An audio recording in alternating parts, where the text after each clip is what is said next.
Hi everyone, and welcome back to the Lotus Pathway channel. Today we're going to do something that I never thought I would do on a video. We're going to have a conversation with my therapist, Dr. Bren Hudson. Today we're going to talk specifically about Jungian psychology and really get into why Jungian psychology is the framework for helping us understand our lives, our ego, our soul, and just how to navigate this lifetime for today's age. So I'm going to have Dr. Bren introduce herself, and then we'll dive right in. Okay. Hi, Dr. Bren here. I've been doing this work for about 15 years, and prior to that, I was in corporate for about 15 years. I know I don't look that old. Really, my path through corporate, through trying to help organizations become better and better at what they were doing, led me to understand that I needed to help human beings get better and better at what they were doing. And so that's why I'm doing this work. And your background is primarily in Jungian psychology with a lot of studying on Eastern texts as well, right? That's correct. Buddhist psychology, Jungian psychology, and also several schools of life coaching as well. Amazing. Let's dig in. So Dr. Bren, we are here to talk about Jungian psychology, a little bit about Carl Jung's background, what he created for us in his framework of psychology, why it's a little bit different than other psychological frameworks, and why you think it's so meaningful in this day and age. So why don't we start by learning a little bit about what Jungian psychology is and who Carl Jung was? Jung was part of the beginning of psychology along with Freud. So most people know Freud, but not a lot of people know Jung. And I think that's because when psychology entered the United States, Freud was known. Mm-hmm. And it entered in the medical community and kind of stayed in Western medicine. Mm. And Jung, when he was working with Freud, realized that something else was going on. It wasn't just about ego and ego's trip, so to speak. Right. It was also about something deeper, something spiritual, something soulful. Mm. And that is one of the reasons why Jung and Freud split back in the early 1900s. Oh, I didn't realize that. I didn't realize that, well, they were contemporaries. They were. Well, Freud started, he was 25 years older than Jung. Okay. But when Freud and Jung met, Freud thought Jung was going to be his heir apparent. Wow. He was the second man in command there. Oh, wow. And then they split. They split, and it was horrible for both of them. Wow. What was the primary root cause of that split? Libido. We're talking about libido now. Well, tell us more. Well, Freud basically felt that everything came down to libido as a sexual energy. Right, which is where the term Freudian slip comes from. When someone accidentally refers to something that may be sexual in nature, then it's, oh, Freudian slip. Exactly. And Jung's research showed that there was something more to libido. It wasn't just the sexual drive. He basically named them appetites, and there were like several other appetites other than just libido. Right. And so he basically came out with a paper and actually became a book called The Symbol of Transformation. Mm-hmm. That really upset Freud. And then they had a real falling out. Got it. When we think about Jungian psychology, how would you describe it to someone who's brand new, had never heard of it? Like, what are the core tenets, maybe? Yeah, I think the most important thing to understand is what we were just talking about. The difference between Freud and Jung is very much about Freud did ego. Mm-hmm. And Jung said, okay, you did ego, I'm doing soul. Mm. And so really understanding what soul is and understanding that those two paths are not the same. Right. So in your work today with your clients, where do you leverage Jungian psychology the most? Like what types of personal problems is Jungian psychology really well suited towards? Yes, most people understand and have used the term the shadow. Yes. Right? Yeah. That's Jung's work. Oh. Yeah, that's Jung's work. I mean, it's a term that he began to use in relationship to another term we use, which is also Jung's work, is persona. Uh-huh. And so the persona is in relationship to the shadow as it forges the ego. And that's what that's what people would know about Jung's work. Got it. And so when someone comes in and says, I'm unhappy with my life, how would you use Jungian psychology to kind of either assess that situation or give them some guidance? Well, I think it's subtle. To be honest with you, if somebody comes into to me with that question, I actually start with the Freudian work. Oh, Right, because what would that look like? Yeah, what shows first is how their ego is functioning or is not functioning, and so Freud's work was great about how do we distort reality, and that's everything that ego is doing. Ego is forged on the distortion of reality, and made through defense mechanisms and things like that. And so I start there because that's what's showing, that's what's presenting. And so I start with what's presenting before we go into something deeper, because people maybe know the term soul, but if they haven't had an experience of it, or the ego is so crusted over it, they wouldn't even know. Right. So you have to start with wherever they're at, and if they don't have that ability to discern between ego and soul, that you'd start with the Freudian, help them understand that ego presentation in their life, how that's showing up, and then you go from there. Is that right? Yeah. Okay. And you mentioned that one of the biggest differentiators between Freud and Jung is that the spiritual aspect, the soul aspect. And when we were talking earlier, you mentioned that Jung kind of brings together Western psychology, meaning Freud and previous people in that space, with Western concepts and ideas, maybe Buddhist psychology or other Eastern traditions, but also quantum and quantum physics and the scientific explanation of how the universe works. Can you talk a little bit about how he brings those three together? Yeah, I mean, most Jungians do deep dive on almost all subjects, whether it's mythology or science or philosophy or religion, because a core tenet of Jungian psychology are the archetypes. Right. And so one of the things that he did was he did a deep dive on philosophy and alchemy and all of the Western deep mystical traditions, as well as the Eastern mystical traditions. He forged his psychology by looking at all of that, but also, which I think is really important for today's day and age, is through quantum physics. Yeah. So he was analyzing Wolfgang Pauli's dreams. And then they went into dialogue with each other.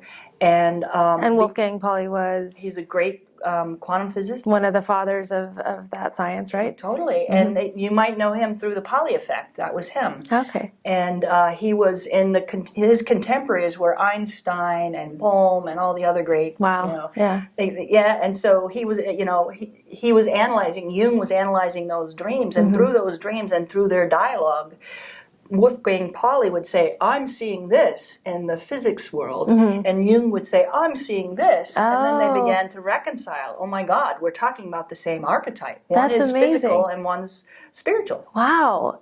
That's amazing. And I think that's one of many things that people don't really know about Jung or his or Jungian psychology.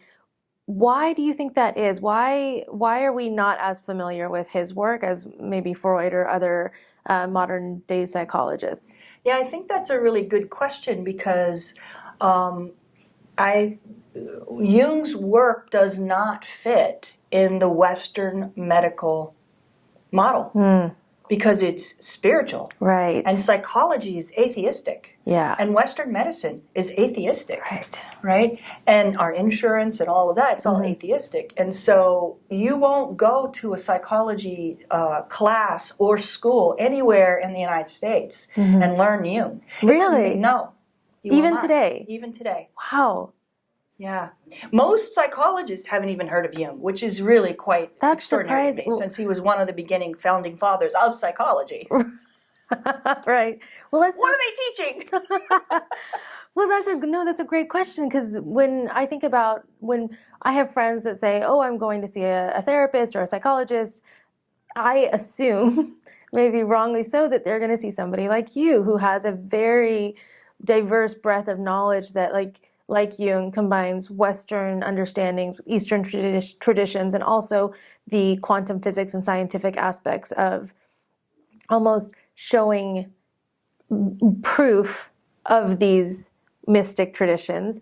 And you have that breadth of scope, and I failed to remember that not everybody does. And so many of the therapists that we hear about or even see on television or movies are, talk therapists that just listen and they ask that question like, how does that make you feel? And what, why does that make you feel that way? And it's probing, but it makes me feel like they're really just allowing you to talk to yourself, which I recognize that, like, yes, we have a lot of insights and we can gain a lot from our own intuition, but so many people I feel like need help connecting the dots, which is what you give to me so often is, we'll be having a conversation and you'll share with me like, oh, there's this great author, there's this great teaching, there's this, idea that you might want to explore. And that helps me so much. Why do you think that today's psychologists just, that we're not, well, you mentioned it's because of Western medicine, but how can someone go and find a Jungian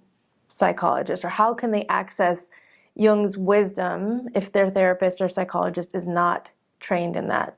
Yeah, well, one would be looking for people who went to my school, Pacifica Graduate Institute. I mean, that's the main school in the United States that teaches this type of psychology. Another thing I want to bring up is another fundamental difference between Jungian psychology, or depth psychologists, which is what we call us as both involving Freud and Jung, depth psychologists, is that the Western medicine model of psychology is about pathologizing psychology. Pathologizing, so they learn the dis-ease and they learn the symptoms, but they actually don't learn how the mind actually works. Wow. And that's what I learned. I learned how the consciousness works, how the unconscious works, what the archetypes are, what the layers of the psyche are, and how does it function. Because how do you fix it if you don't know how it functions? Yeah. Which is why the question is, how do you feel? Yeah, that still just amazes me that's the go-to question. Yeah. So if someone doesn't have access to somebody like you, right, I consider myself extremely lucky to have found you. But if they don't have someone in their area, or if your client roster is full and they can't see you, what are some ways that they can learn more about, like do some self-learning around Jungian psychology and gain some benefit from those, connecting those dots kind of on their own path? Is that something that's... I think that's what we're going to be putting together. That was subtle, wasn't it? I think that's our network that we're creating, this community network portal. Exactly, yes. So as I not so subtly alluded to. I'm glad I got your pass. Yes, exactly. Dr. Bren and I are working on a new program that is going to guide people through the various components of Jungian psychology at a level that does not require you to have gone into great depths already into this space, but to be more of a curious, learner, someone who's on the self-discovery path, someone that generally understands these psychological terms when we talk about shadow and, doing deep inner work, and you're familiar with that already, but the Jungian concepts may be just slightly outside of your realm, which in most cases is that's how it is for me.